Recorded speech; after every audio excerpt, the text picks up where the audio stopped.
मर ना जाए, वो मेरी वजह से ना मरे कम से कम। तो मेरा स्वभाव वैसा है। और मतलब मुझ पे हंसते भी हैं कई लोग, हमारे परिवारों में इस बात पे हंसते हैं, पर उनके हंसने से मुझे क्यों फर्क पड़ना चाहिए? अगर मैं अपने किसी विचार में पक्का हूं तो हूं। मैं चाहता हूं कि मेरा बच्चा एक एक प्राणी के प्रति लिबरल हो, एम्पैथेटिक हो। और मैंने पाया कि इसका एक बड़ा अच्छा तरीका है। हमने अपने घर में एक पेट पाला कुछ समय पहले, अभी उसकी कुछ दिन पहले मृत्यु हो गई। और मैंने पाया कि एक पेट के होने मात्र से घर के सब लोग ज्यादा संवेदनशील हो गए। उसके प्रति नहीं, सबके प्रति हो गए।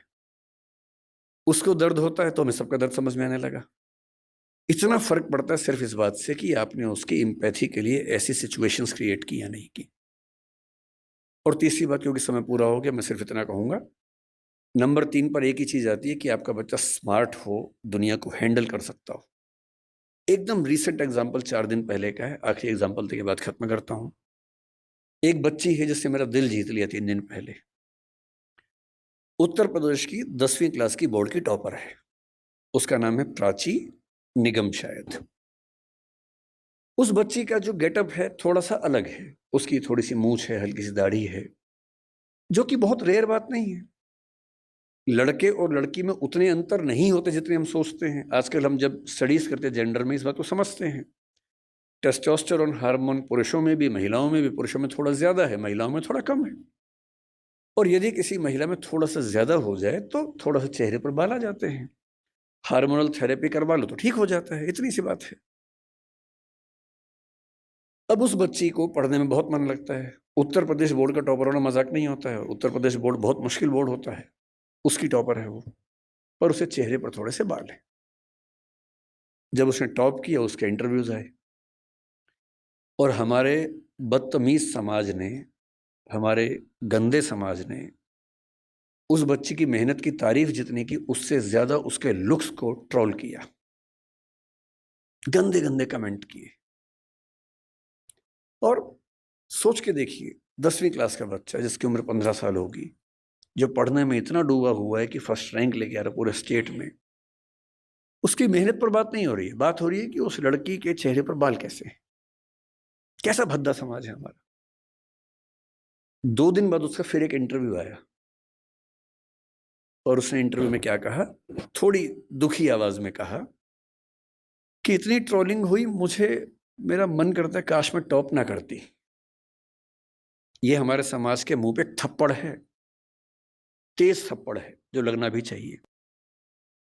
लेकिन जो मैं आखिरी बात आपसे कह रहा हूं वो इसके बाद की है। उसके 2 दिन बाद फिर उसका एक इंटरव्यू आया, जो मैंने कल देखा। और उसने कहा कि ट्रोलिंग हुई बहुत, लेकिन मुझे खास फर्क नहीं पड़ रहा, मैं ठीक हूं। इसी बहाने फेमस भी हो गई। और रही बात इसकी, तो ये तो जब चाहूंगी ठीक कर लूंगी, इसमें ऐसी कौन सी बात है। सोशल मीडिया की एंजाइटी हमारे दौर के सबसे बड़े खतरों में से एक है। बच्चे फोटो डालते हैं, लाइक कम आते हैं, एंजाइटी हो जाती है।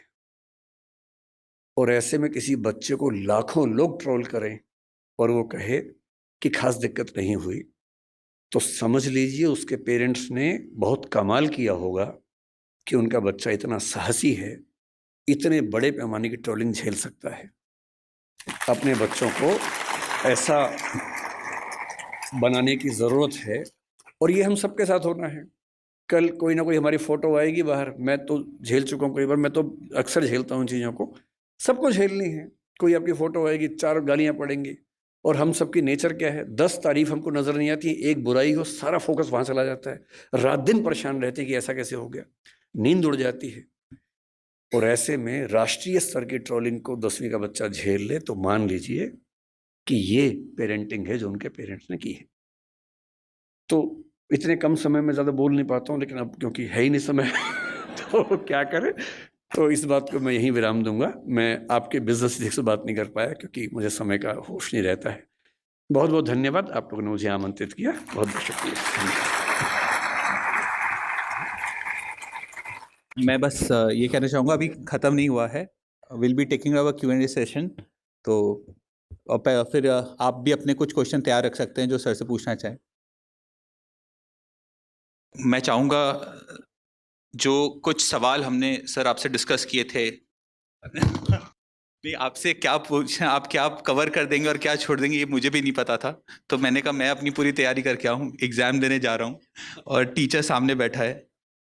तो सर, जो हमारी बात हुई थी, अभी आपने कहा जैनिज्म में अहिंसा परमो धर्म, हम किसी जानवर, किसी आदमी को चोट ना लगे उसके बारे में तो बहुत बात करते हैं, बट आपसे जब डिस्कशन होता है हम मानसिक हिंसा के बारे में बात नहीं करते। जो दिमाग के अंदर हमारी हिंसा, हम किसी को हिंसा पहुंचाते हैं और कोई हमें हिंसा पहुंचा रहा है, हम उसके बारे में कोई बात नहीं करते। ऐसा क्यों? मुझे लगता है कि जो गहरे कंसेप्ट्स हैं उनको समाज के लोग आसान करके समझते हैं। अहिंसा एक बहुत गहरा विचार है। महात्मा गांधी ने भी खुल के ये बात कही कि मैंने अहिंसा का विचार जैन दर्शन से लिया, महावीर जी से लिया। अहिंसा का मतलब ये बिल्कुल नहीं है कि आप किसी जानवर को नहीं मार रहे, आप नॉनवेज नहीं खा रहे, वो तो बहुत छोटी सी बात है, अहिंसा के समूह का छोटा सा हिस्सा है। अहिंसा की बात जब गहराई में होती है तो 3 तरह की बात होती है, एक मानसिक अहिंसा, वाचिक अहिंसा और कायिक अहिंसा। कायिक अहिंसा का मतलब है कि मैं अपने शरीर से, अपने हाथ से, पैर से किसी को चोट ना पहुंचाऊं, जो कि हम सब समझते हैं। वाचिक हिंसा का मतलब होता है, या वाचिक अहिंसा का मतलब होता है कि मैं अपनी वाणी से किसी को परेशान ना करूं। तो यदि मैं किसी को गाली दे रहा हूं तो वाचिक हिंसा है, सीधी सी बात है। दोस्तों के बीच में आपस में गालियां दे रहे हैं वो ठीक है, वो तो मनोरंजन की बात हो गई, लेकिन आप किसी को परेशान करने के लिए गाली दे रहे हैं, या किसी व्यक्ति का एक पैर ठीक नहीं है, आपने उसको लंगड़ा कहा, एक तो वो बेचारा पहले परेशान है, आपने उसको लंगड़ा कह के उसका पूरा दिन खराब कर दिया, उसको इतना बेचैन कर दिया, ये वाचिक हिंसा है। इससे तो अच्छा होता कि आप एक थप्पड़ मार लेते हो उसको, तो पूरा दिन तो खराब नहीं होता। पूरा दिन खराब किया, उसको एंग्जाइटी में डाल दिया, ये वाचिक हिंसा है। और उससे अगले स्तर की है मानसिक हिंसा। अगर आप अपने मन में किसी को दबाव डालते हैं या सोचते हैं कि मैं इसके साथ ऐसा कर दूं, ऐसा कर दूं, मसलन आपका बच्चा चाहता है कि मैं एक्स विषय पढ़ूं और आपने कहीं से सीखा हुआ कि ना, इंजीनियर तो बना के ही मानूंगा तुझे मैं। आपने पहले मानसिक हिंसा की कि तुझे मेरे हिसाब से जीना है, ना कि अपने हिसाब से जीना है। अगर आप ऐसा सोच रहे हैं तो ये मानसिक हिंसा है। मैं जानता हूं इस बात से आप में से कईयों को दिक्कत हो रही होगी, पर मैं तो सच ही बोलूंगा। अगर आपने मन में ठान लिया है कि कोई मेरे हिसाब से ही जिएगा, ये मानसिक हिंसा है। अगर आपने वाणी में ये बात कहनी शुरू कर दी है और नहीं मानता तो डांट रहे हैं उसको, ये वाचिक हिंसा है। जब इन सब से काम नहीं चलता फिर मार पिटाई शुरू होती है, उसके बाद वो तो बहुत बात की बात है, लेकिन उसके पहले कितने स्तरों की हिंसाएं तो हो चुकी हैं। इसलिए कायदे का इंसान मेरी नज़र में वो है जो बहुत डेमोक्रेटिक हो, अपनी इच्छाएं न थोपता हो, दूसरों की इच्छाओं का सम्मान करे, तो आप कायदे में अहिंसक हैं। वरना आप 2 स्तरों पे हिंसक हैं, केवल बाहरी स्तर पे अहिंसा करके खुशफहमी के शिकार हैं। सर, ये जो बात है कि हम अपने बच्चों की जो भी वो करना चाहते हैं, बट आज जो माँ बाप होते हैं वो संघर्षों से निकल के आए होते हैं, और जैन कम्युनिटी में स्पेशली जो फर्स्ट जनरेशन एंटरप्रेन्योर्स हैं जिन्होंने आज अपना बिजनेस बनाया, वो उन्होंने इतना एक्सपीरियंस गेन किया है। मेरे हिसाब से बस वो अपने बच्चे को शायद गरीब नहीं देखना चाहते, वो एक चाहते हैं कि वो एक सक्सेसफुल बन जाए, उसका नाम हो जाए समाज में, इसलिए उसको एक तरफ पुश भी करते हैं। तो क्या वो उसको हिंसा ना करते हुए उस तरफ कैसे पुश किया जाए? देखिए, जैन समाज में ये चिंता कि बच्चे गरीब ना हो जाएं, ये तो लाजमी चिंता है नहीं। जितना मैं समझता हूँ आपके समाज को, क्योंकि पूरे देश में कुल मिला के 44 से 46 लाख आबादी है। 44 लाख 2011 में थी, मैं अनुमान कर रहा हूँ कि 24 में वो 47 लाख के आसपास मैक्सिमम होगी, क्योंकि जैन समाज की ग्रोथ रेट भी सबसे कम है, 5% के आसपास डेकेडल ग्रोथ रेट है। तो 15 साल में 7% मान लीजिए, इस समय 3 लाख और बढ़ गए होंगे, 47 लाख के आसपास होंगे लगभग। इतनी ही आबादी है, और ये भारत की नहीं, दुनिया भर की बता रहा हूँ मैं। भारत तो है ही, और इतनी आबादी के पास जितने रिसोर्सेज हैं वो इतने हैं कि 10-20 करोड़ लोग भी पल जाएंगे आराम से, उसमें कोई चिंता वाली बात नहीं है। तो आप अगर ये कह रहे हैं कि हम चाहते हैं कि हमारे बच्चे गरीब ना हो, तो आप ऐसा तनाव मत लीजिए। मैं ये बात मैं और ये बात मैं 2 वजहों से कह रहा हूँ। मैंने आज तक जैन और सिख समाज में गरीब लोग नहीं देखे।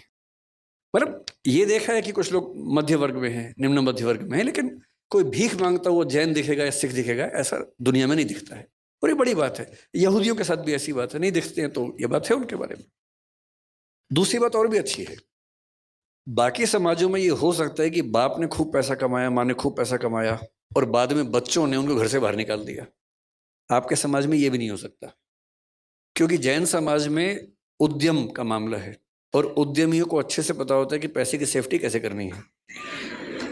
तो वो इतनी इन्वेस्टमेंट्स और सेविंग्स और वो सब करके रखते हैं कि बच्चा कितना भी नालायक हो, सड़क पे आना ही पड़े तो वो आएगा, हम तो नहीं आएंगे। अगर कभी हमारे परिवारों में ऐसा हो सकता है कि भाई माँ बाप ने नौकरी की, हम तो नौकरी वाले परिवारों से हैं, हमारे पूरे खानदान में मैं लगभग अकेला हूं जो उद्यमी है, बाकी सब नौकरी करने वाले लोग हैं। मैंने भी शुरू में नौकरी की थी। तो क्या होता है कि जिंदगी भर कमाते हैं, फिर एक घर बनता है, फिर बच्चा कहता है कि पेंशन के पैसे मुझे अपना उद्यम करना है या कुछ करना है। पेरेंट्स इमोशनल हो जाते हैं कि बच्चा ही तो है, उसको पैसे दे देते हैं। फिर 2-4-5 साल बाद नीयत बदल सकती है बच्चों की, फिर एक दिन घर से बाहर फिकवा देंगे पेरेंट्स को, ऐसा हो सकता है, जैसे हमने कुछ घटनाएं देखी। अब ये पेरेंट्स मूर्ख पेरेंट्स हैं, इन्होंने जिंदगी भर मेहनत करके घर बनाया, बच्चे को दे दिया, पेंशन के पैसे बच्चे को दे दिए, जो सेविंग्स थी बच्चे को दे दी। हर बच्चा उतना लायक थोड़ा ना, इतना संवेदनशील थोड़ा ना है। समझदार पेरेंट्स ऐसी भूल कभी नहीं करते हैं, और मुझे अच्छे से पता है कि आपके नहीं होता होगा। लेकिन तीसरी बात जो आपका सवाल था वो ये कि हम चाहते कि हमारे बच्चे अच्छा करें, नाम कमाए, तो कैसे पुश करें उनको। पुश करना कोई बुरी बात नहीं है, 18 साल तक के बच्चे को तो पुश करना लीगली भी ठीक है, और मॉरली तो जिंदगी भर आपका बच्चा तो बच्चा ही रहेगा, सीधी सी बात है। मैं सिर्फ इतना कह रहा हूं कि इम्पोज करने के बजाय अगर आप समझाएंगे तो वो आपका सम्मान भी करेगा, बुढ़ापे में साथ भी देगा, क्योंकि उसको पता है कि मेरी इच्छाओं का सम्मान किया गया था, तो वो आपकी इच्छाओं का सम्मान करेगा। आजकल कई देशों में क्या होता है, पनिशमेंट्स नहीं है, जैसे हमारे देश में तो मार पिटाई हो जाती है, स्कूलों में अब कम हो गई है। हमारी पीढ़ी आखिरी है जो खूब पिटी स्कूल में, आप भी शायद पिटाई होंगे ना। हाँ, अब आपके बच्चे नहीं पिट रहे होंगे, क्योंकि आजकल दिल्ली में और बड़े शहरों में ये कंसेप्ट आ गया है कि स्कूलों में पिटाई नहीं करनी है। हाँ, माँ बाप भी नहीं चाहते कि बच्चे पिटे, और वैसे भी स्कूलों में भी ये विचार आजकल प्रबल है। अच्छा, टीचर से आप पूछे, टीचर्स बोलते हैं कि बच्चे बिना पिटे मानते ही नहीं है। सच बात क्या है, बच्चों को पनिशमेंट देना जरूरी है, लेकिन पनिशमेंट के 1000 तरीके हैं। मैं पिछले साल अमेरिका में 2 यूनिवर्सिटीज़ में मुझे बुलाया गया था बोलने के लिए, मिशिगन और येल में, तो वहाँ गया, तो वहाँ के कुछ पेरेंट्स से मिलना हुआ। मैंने उनसे पूछा कि मैंने कहा, जैसे हमारा बच्चा बहुत छांटा हो तो हम एका तो लगा देते हैं कभी कभी उसको, आप कैसे हैंडल करते हैं? बच्चे तो वहाँ भी ऐसे ही होते हैं। उन्होंने क्या किया है कि सॉफ्ट पनिशमेंट्स निकाल ली हैं। जैसे कोई बच्चा क्लास में नहीं पढ़ रहा, उसको लिखने से बड़ी दिक्कत है, तो पनिशमेंट ये है कि वो 10 पेज लिखेगा, कोई मार पिटाई नहीं होगी, 10 पेज लिखने हैं उसको। कोई बच्चा बहुत बातूनी है, बहुत बात कर रहा, नहीं मान रहा, उसकी पनिशमेंट क्या है, अगले 4 घंटे तक वो अकेला बैठेगा, किसी से बात नहीं करेगा। उसके लिए वही इतनी बड़ी पनिशमेंट हो जाती है कि 4 घंटे चुप बैठना है। तो उसके बाद फिर वो कंट्रोल में आता है। 10 पेज लिखने हैं तो कंट्रोल में आता है, और उस पनिशमेंट से क्या हुआ, फायदा हो गया, लिखना भी सीख गया। तो जो मैं कह रहा हूं, बच्चों को पुश करना ठीक है, मोटिवेट करना ठीक है, परसुएट करना ठीक है, समझाना ठीक है। कोई बच्चा कहे कि मैं तो पापा राइटर बनना चाहता हूँ, सीए नहीं बनना चाहता, समझाइए उसको। और बच्चे बड़े समझदार होते हैं, उनको बस दोनों पक्ष समझाने होते हैं। आप 4 अच्छे सीए से मिलवा दीजिए, 4 अच्छे राइटर से मिलवा दीजिए, और जब उनसे मिल के सारी बातें समझेंगे तो उनको खुद समझ में आएगा कि मेरे लिए क्या सही बात। और मैंने देखा है कि 90% से ऊपर मामलों में ठीक परसुएशन मिल जाए, ठीक से समझा दिया जाए, तो बच्चे समझ जाते हैं, और फिर वो उनको सेंस ऑफ ऑनरशिप होती है कि ये फैसला मैंने पूरे होशो हवास में खुद लिया था, मैं इसके लिए जिम्मेदार हूँ, फेल भी हुआ तो जिम्मेदारी मेरी है, न कि मेरे माँ बाप की है। ये सेंस ऑफ ओनरशिप बहुत महत्वपूर्ण चीज़ है। सर, सेंस ऑफ ओनरशिप जो आज बात करते हैं, आज के पेरेंट्स, हमारी जनरेशन तो ऐसे रही है कि ऊपर भी पिटी और अब नीचे भी पिट रही है। तो लेकिन जो आज के पेरेंट्स हैं, पहले का तरीका था कि अब बच्चे को हमेशा कड़ाई में रखो, बट आज के पेरेंट्स का ये हो गया कि जो हमें नहीं मिला वो हमारे बच्चों को मिलना चाहिए, और बच्चों को सब कुछ मिलता है। जो उनके विकास के लिए ज़रूरी है, बट इतना कुछ मिल जाता है वो डिस्ट्रैक्ट हो जाते हैं। वो एक उस पे उनको उस चीज़ का नहीं मिलता कि मेरे को ये सब कुछ मिल रहा है, और वो फोकस कैसे बच्चों के लिए।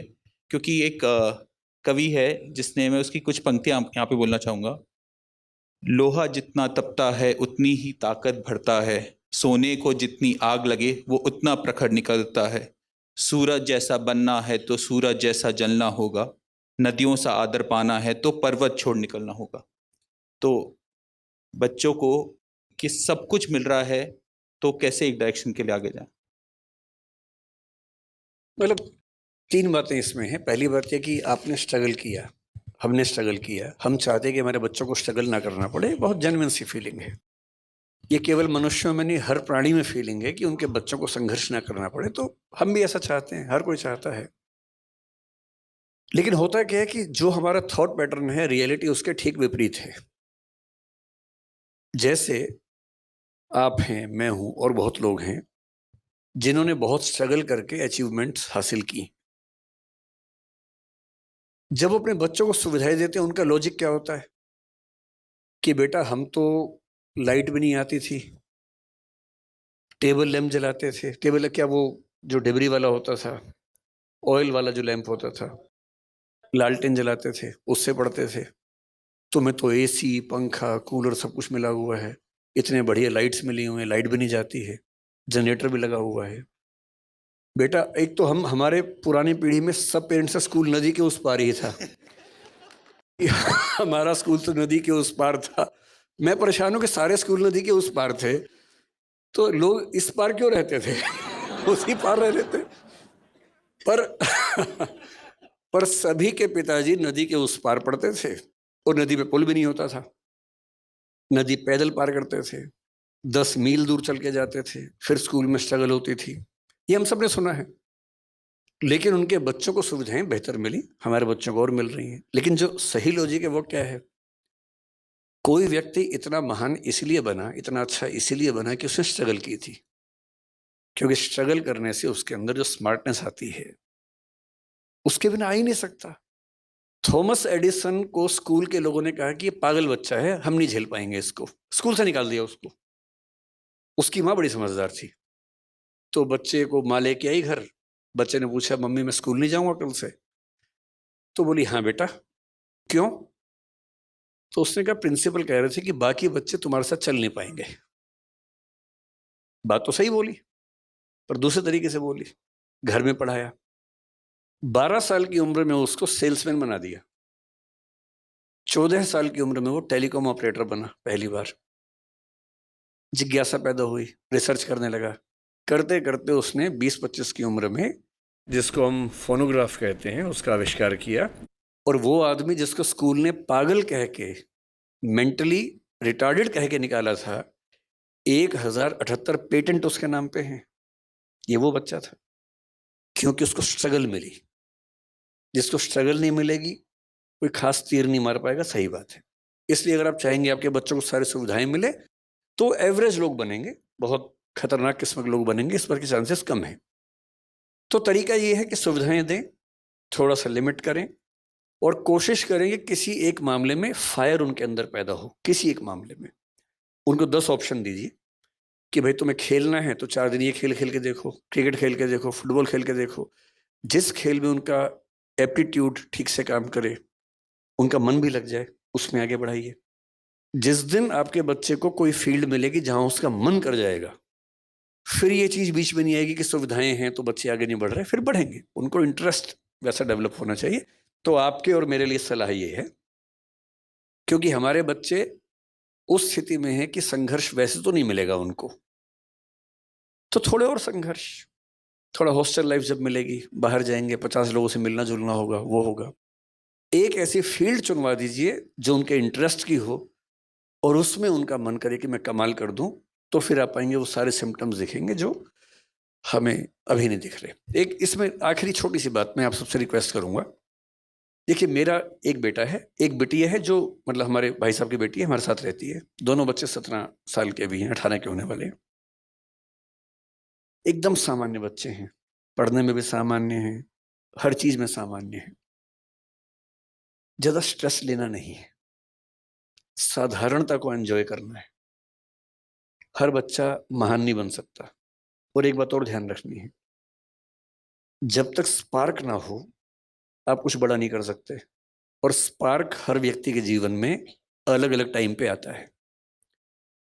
विवेकानंद जब तक रामकृष्ण परमहंस से नहीं मिले थे वो स्पार्क नहीं आया था, वहां जाके स्पार्क आया, तब वो महान बने। महावीर स्वामी 30 की उम्र में घर से निकले और उसके बाद 12 साल तपस्या की उन्होंने। भगवान बुद्ध 28 की उम्र में घर से निकले। आप पाएंगे जितने महान लोग हैं लगभग 28 से 35 के बीच की एज में वो महानता के पहले बिंदु पर पहुंचते हैं। और हम 13 साल में 14 साल में उम्मीद करें कि बच्चा कमाल कर दे। उस स्पार्क का वेट कीजिए, चिंगारी कभी तो लगेगी। वो चिंगारी जब लगेगी कमाल हो जाएगा, आप चिंता मत कीजिए, चिंगारी का इंतजार कीजिए, चिंगारी का माहौल बनाइए, घास फूस इकट्ठा करते रहिए ताकि चिंगारी आए तो आग लग जाए, बस हमारा उतना ही काम है। आपने थॉमस एडिसन का कहा कि वो सेल्समैन बना, सेल्समैन तो आप भी बने थे, आपने कैलकुलेटर बेचे। तो जब जिंदगी का आपका वो पड़ाव आया, जब आप डाउन एंड डस्टेड थे, तो वहां से कैसे उठे?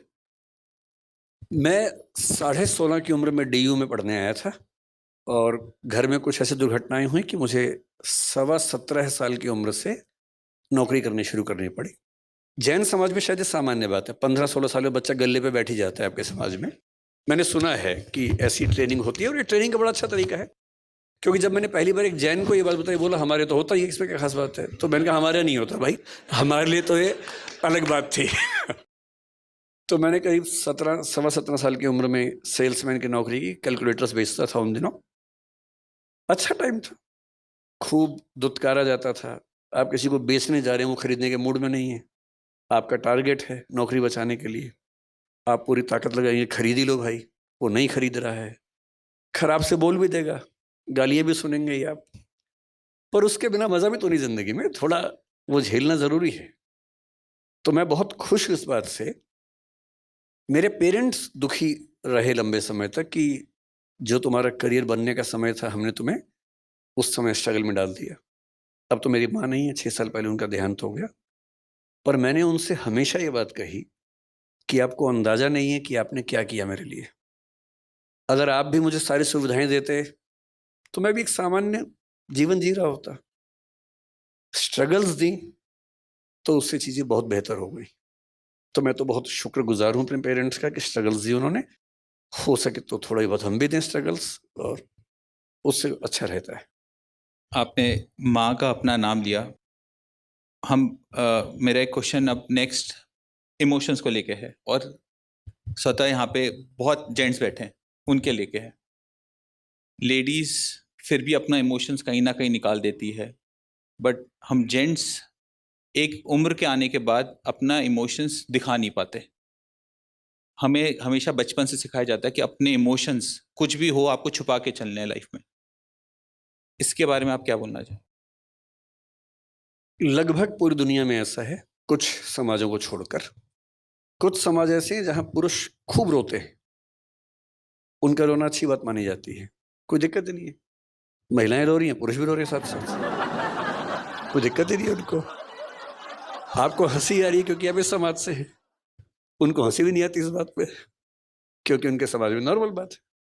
कुछ ट्राइबल सोसाइटीज हैं ऐसी, जो सो कॉल्ड सिविलाइज सोसाइटीज है, जैसे हम सभ्य समाज हैं। ये सभ्य समाज दरअसल मूर्ख समाज है। ये अपनी बेसिक टेंडेंसी से बहुत दूर निकल गए हैं और बोलते हैं कि हम सभ्य हैं। बहुत सारी ट्राइबल सोसाइटीज हमसे बहुत एडवांस हैं कई मामलों में। तो सभ्य समाज में अगर बहुत पीछे जाएं तो जब सभ्यता शुरू हो रही थी, खतरे बहुत ज्यादा थे आसपास। अब जब खतरे बहुत ज्यादा हों, लोग शिकार करते थे। बहुत कम समाजों के पास ये सुविधा थी कि वो कंद मूल खा के जिंदा रह सकें। भारत एक ऐसा अच्छा उदाहरण है। अच्छा, जैन समाज आप देखेंगे, जैन समाज मुख्य रूप से भारत में ही है, पश्चिमी देशों में नहीं है, क्योंकि उतनी सर्दी में आप केवल शाकाहार और दिगंबर परंपरा के साथ नहीं रह सकते। तो इसलिए जैन समाज आपको वहां नहीं दिखता है। रेतीले देशों में, मिडिल ईस्ट में जैन समाज नहीं है क्योंकि वहां शाकाहार से काम नहीं चलता है। तो शाकाहारी समाज जिसकी जिद है कि हम शुद्ध शाकाहारी, जो आलू तक नहीं खाएंगे, जो अभी कई चीज़ों की बात चल रही थी हमारी कि हम अदरक भी नहीं खाएंगे, हम हल्दी भी, जो हरी हल्दी नहीं खाते हैं, हम शक्कर जो और जिमीकंद वो नहीं खाएंगे। हम इस लेवल तक जब शाकाहार को लेकर चलेंगे तो सीधी सी बात है, आप उसी देश में रह पाएंगे जहां सारी ऋतुएं होंगी और अच्छी खेती होगी। वो दुनिया में बहुत कम देशों में होता था। ग्रीनलैंड में जैन समाज नहीं चल सकता, सीधी सी बात है, क्योंकि वहां संभव नहीं है सब चीजें।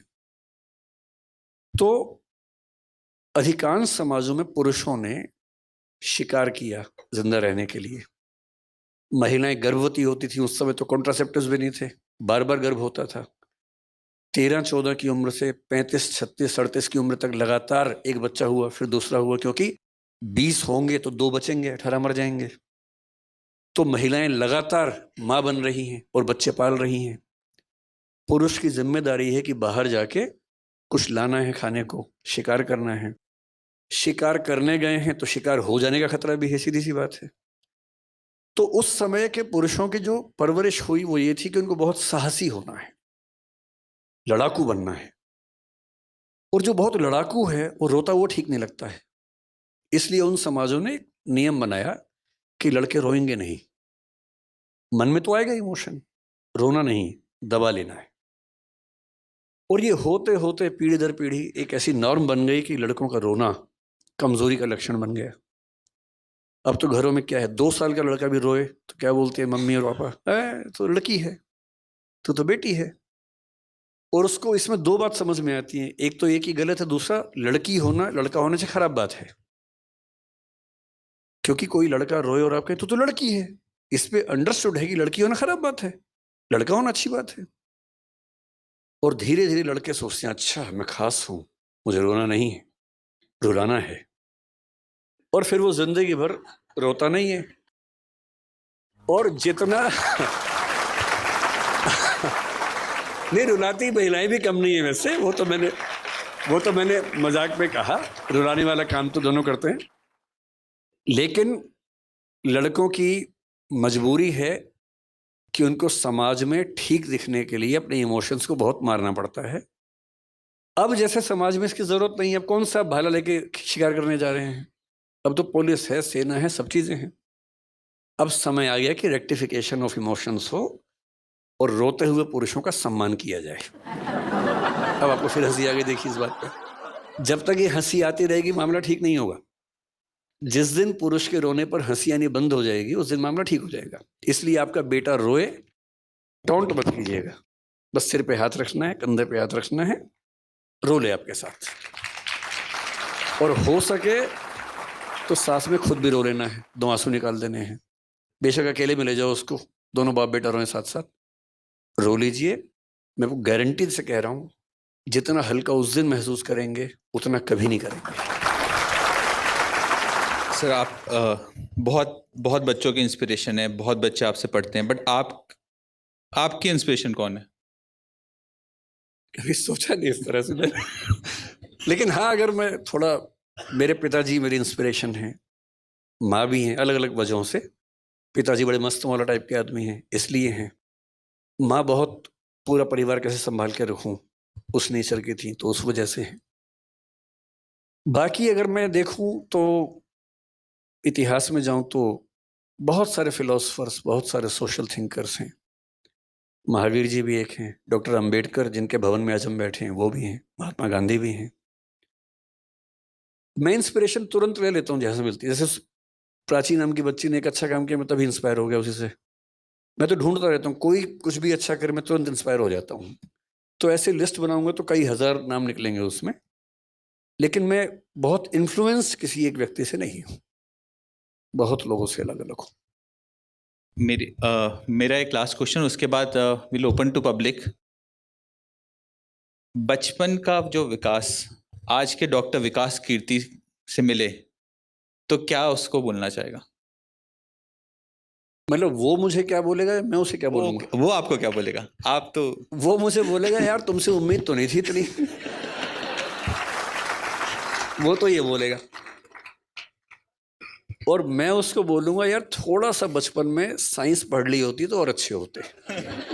थोड़ा सा म्यूजिक पे हाथ साफ कर लेते तो और बेहतर हो जाते।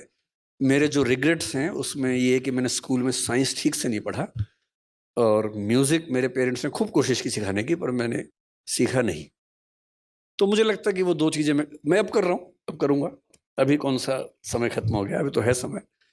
तो मैं, इंस्पिरेशन की बात हुई, मेरा अभी लेटेस्ट जो नए दोस्त बने उनमें एक दोस्त आमिर खान, जो फिल्म सितारे हैं, बड़े अच्छे दोस्त बन गए मेरे। कुछ दिन पहले हम लोग साथ बैठे थे, उन्होंने बड़ी सुंदर बात बताई। उनकी उम्र 59 साल अभी हुई है, 14 मार्च को उनका जन्मदिन था। मैं उस दिन वहीं उनके घर पे था। वो आदमी आजकल म्यूजिक सीख रहा है। रोज शाम को एक टीचर आती है सिखाने के लिए म्यूजिक, वो म्यूजिक सिखाती है, वो सीखता है। मैंने कहा यार कमाल के आदमी है। मैंने उससे कहा कि मैं भी सीखूंगा अब जाके। तो जो बचपन में नहीं कर पाए अब कर लेंगे, ऐसा क्या है। साइंस में आजकल पढ़ रहा हूँ, म्यूजिक भी सीखेंगे। हम तो सब कुछ करेंगे जब तक जिंदा है, कुछ भी क्यों छोड़े। सीखने की कोई उम्र नहीं होती, जब चालू करो तब सवेरा। तो अब मैं क्वेश्चन यहाँ पे पब्लिक से लेना चाहूँगा। सबसे पहले can we have the mic? नमस्कार साहब, आपकी तारीफ तो जितनी भी की जाए कमी है, क्योंकि आज जिस हिसाब से सेकंड जनरेशन के लोग भी यहाँ आए हैं, बच्चे जो आपसे बहुत ज़्यादा इन्फ्लुएंस से आए हैं, तो वो आपका अट्रैक्शन हम समझ सकते हैं कि कितना मजबूत है इस फैकल्टी में। मेरा एक सोच था जो मैं आपसे थोड़ा क्लैरिटी चाह रहा हूँ। नारायण मूर्ति जी ने इन्फोसिस फाउंड किया, सर्टेन प्रिंसिपल और वैल्यू सिस्टम को लेके करा। उसका उन्होंने टेक ओवर किया मिस्टर सिक्का ने, और उन्होंने भी कोशिश करी कि कुछ चलाने की कोशिश करें, बट उन्होंने माइनर चेंजेस किए for succession of the company. लेकिन वो मिस्टर नारायण मूर्ति को ठीक नहीं लगे कि बोले जो मैंने वैल्यू सिस्टम एक बना दिया है इस कंपनी के लिए, उस वैल्यू सिस्टम पे ये काम नहीं हो रहा है, और he was forced to resign. तो उसमें बहुत ज़्यादा कंट्रोवर्सी हुई, सब लोगों की डिफरेंट डिफरेंट ओपिनियन थी। आपकी इसमें क्या ओपिनियन है कि whether mister Narayana Murthy was right और मिस्टर सिक्का वॉज राइट? मतलब प्रॉब्लम ये है कि मुझे बहुत डिटेल में पता नहीं है कि वहाँ क्या हुआ, इसलिए मैं स्पेसिफिक कमेंट तो नहीं कर पाऊंगा। अगर वो वैल्यू सिस्टम मुझे पता हो और डेविएशन क्या हुआ तो मैं बता पाऊंगा। पर मुझे ये ज़रूर लगता है कि अगर कोई कंपनी किसी बेसिक वैल्यू सिस्टम पे बनी है और उसका प्रमोटर अभी भी उसका मेजर शेयर होल्डर अगर है, तो उसकी अप्रोच को तो मानना लाजमी बात है। और मेरा अपना मानना ये है, जैसे एक व्यक्ति का व्यक्तित्व होता है वैसे कंपनी का भी होता है, जिसको हम ब्रांड कहते हैं। और अगर कोई कंपनी अपने ब्रांड इमेज से, अपने वैल्यू सिस्टम से दूर जाएगी, तो नज़दीक में दिखे ना दिखे दूर जाके नुकसान उसका होगा ज़रूर। तो यही चीज़ तो रोज़ फैमिली में होती है साहब। पेरेंट ने एक वैल्यू सिस्टम बना दिया, बेटा उस वैल्यू सिस्टम को नहीं करना चाह रहा, वो अपना डिविएट कर रहा है। तो यही तो जो आपने पेरेंटिंग बताया, उसमें यही तो आज इशू हो रहा है कि भाई मैंने एक एथिक्स बना दिए, एक मॉरल वैल्यूज़ बना दी, बट वो आज की जनरेशन के हिसाब से उनको लगता है कि नहीं, चेंज आना चाहिए। तो वहाँ पेरेंटिंग में कितना कॉम्प्रोमाइज़ करना चाहिए? इसमें ये बात अलग हो गई, ये ठीक वो बात नहीं। फादर ने वैल्यू सिस्टम बनाया, मतलब पहली बात तो फादर मदर ने मिलके बनाया तो ज़्यादा अच्छा है। केवल फादर बनाई अच्छी बात नहीं है, दोनों मिलके बनाए तो ज़्यादा अच्छा रहता है। अब मैं इसमें सारी अच्छी अच्छी बातें नहीं बोलूँगा, जैन समाज की अच्छी अच्छी बातें मैंने खूब बोली, मैं कुछ बुरी बातें बताऊंगा सर आपको। एक चीज़ मैं वो जो बोलना चाहेंगे उसमें मैं ऐड कर देता हूँ, जो बेसिकली हमारे यहाँ का जो कहना चाहेंगे जनरेशन गैप और कम्युनिकेशन गैप। ज़्यादा है। जनरेशन गैप और कम्युनिकेशन गैप। मैं उस पे आने से पहले एक बात आपको बताता हूँ। जैन समाज के जो स्टेटिस्टिक्स आप पढ़ेंगे बहुत इंटरेस्टिंग है। बहुत कम संख्या, रिसोर्सेज बहुत ज़्यादा, उद्यमशील व्यक्तियों की आबादी सबसे ज़्यादा है। पर कैपिटा इनकम में जैन समाज भारत का सबसे अग्रणी समाज है। पढ़े लिखे लोगों में 94% से ऊपर जैन लोग हैं, जो भारत के किसी भी धर्म से ज़्यादा है। ये बात भी सही है। दो और फैक्ट्स हैं। एक पॉपुलेशन होती है कार्यशील जनसंख्या, वर्किंग पॉपुलेशन। वर्किंग पॉपुलेशन में पुरुषों में जैन समाज भारत के किसी भी धर्म से आगे है, और महिलाओं की वर्किंग पॉपुलेशन में परसेंटेज में जैन समाज भारत में सबसे पीछे है। इधर भी टॉप पे है, उधर भी टॉप पे है। और हमें अपने समाज को समझने के लिए केवल तारीफ नहीं सुननी है, ये भी देखना है कि हम कहाँ पीछे हैं। तो मैं जो कहना चाह रहा हूँ, परिवार का वैल्यू सिस्टम पहली बात तो केवल पुरुष क्यों बनाए, पुरुष महिला मिलकर बनाए, अपने बच्चों को समझाएं, सिखाएं। जो डाउट है, एक शब्द वैल्यू है, एक नॉर्म है। डाउट वैल्यूज पे नहीं आता है, डाउट नॉर्म्स पे आता है। आपने कहा कि बेटा अहिंसा एक मूल्य है, बच्चे ने कहा ठीक है पापा अहिंसा एक मूल्य है, लेकिन उस अहिंसा को फॉलो करने के लिए आपने जो तरीके बनाए वो नॉर्म है, वो वैल्यू नहीं है, वो नॉर्म है। जैसे आप कह सकते हैं कि हम सूर्यास्त के बाद भोजन नहीं करेंगे क्योंकि कोई कीड़ा आ सकता है, मुंह में जा सकता है, जो प्राचीन काल में होता था। लेकिन एक पीढ़ी कभी आके बोलेगी अपने पेरेंट्स से कि पापा उस समय लाइट नहीं थी, अब तो लाइट है, ट्यूबलाइट जला के हम देख सकते हैं कि कोई कीड़ा नहीं आया। तो जिस समय ये नियम बना और आज के समय में क्या अहिंसा के मूल्य पर रहते हुए भी हम थोड़ा सा लेट नहीं खा सकते हैं? मूल्य तो वही है, नॉर्म चेंज हुई। फिर मान लीजिए कल को जो समस्या आएगी हमारे परिवारों में, मैं शाकाहारी व्यक्ति हूं, मेरे परिवार में सब लोग शाकाहारी नहीं है क्योंकि अपनी अपनी चॉइसेस हैं। मैं शाकाहारी हूं और मरते दम तक शाकाहारी रहूंगा क्योंकि मेरी चॉइस वही है। कल को मान लीजिए कि शाकाहारी परिवारों में कोई बच्चा ये कह दे कि पापा मैं तो अमेरिका में रहता हूँ, मेरे सब दोस्त नॉनवेज खाते हैं, मैं नॉनवेज तो नहीं खाऊंगा क्योंकि मैं अपने परिवार के मूल्यों का सम्मान करता हूँ। पर बायोटेक्नोलॉजी की मदद से आजकल आपको शायद पता भी होगा, वेज चिकन आ गया है। वेज चिकन, उसमें कुछ नॉन वेज नहीं है, वेजिटेरियन चीजों को मिला के चिकन जैसा बना दिया है, टेस्ट भी चिकन जैसा है। अब कल को हमारे परिवारों में जब कोई बच्चा ये कहेगा कि मैं वो खाना चाहता हूं, तो फिर सवाल उठेगा कि ये वैल्यू की लड़ाई है या नॉर्म की लड़ाई है। मेरा मानना यह है कि हर पीढ़ी को यह समझना पड़ेगा कि अगली पीढ़ी के समय चीजें बदल जाती हैं। हम उन्हीं से ये उम्मीद ना करें कि वो हमें फॉलो करें, थोड़ा हम भी समझें उनके हिसाब से कि दुनिया कितनी आगे बढ़ी है, तो संवाद होगा, अच्छा रहेगा। जय जिनेंद्र, डॉक्टर विकास। मेरा क्वेश्चन थोड़ा अलग है, not related to anything of this. मैं पहले किताबें बहुत पढ़ता था और रेगुलर पढ़ता था, लेकिन लास्ट 5-7 साल 8 साल से ऐसा हो गया, भाई किताबें पढ़ते हैं, कुछ मैसेज आ जाता है, उसको रख देते हैं। तो बुक्स को वापस बेटर वे में पढ़ने का कोई तरीका आप बताओ, क्योंकि आप इतना पढ़ते हो, इतना सब कुछ करते हो। कि मेरे पास किंडल भी है, लैपटॉप में भी किंडल है, सब जगह है, लेकिन वो नहीं कर सकता। फिजिकल बुक से कैसे पढ़ें प्रॉपरली? एक तो मैं पढ़ता कम हूँ, मैं दिखावा ज़्यादा करता हूँ। मैं बहुत पढ़ता हूँ, मेरे बारे में परसेप्शन है कि मैं बहुत पढ़ता हूँ, मैं उतना भी नहीं पढ़ता हूँ, शौक है मुझे पढ़ने का। लेकिन देखिए, किताब पढ़ने के 2-3 तरीके हैं। एक तरीके से मैं किताबें खरीदता बहुत ज़्यादा हूँ।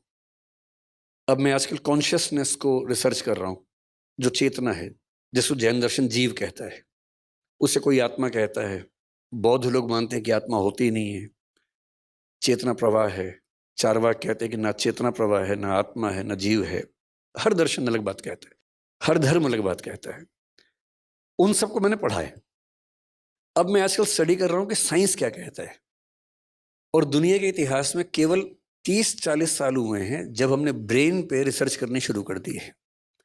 EEG जब पहली बार आया, उसके बाद से हम ब्रेन को स्टडी कर पा रहे हैं और हमें पता है कि ब्रेन में चीज़ें कैसे काम करती हैं।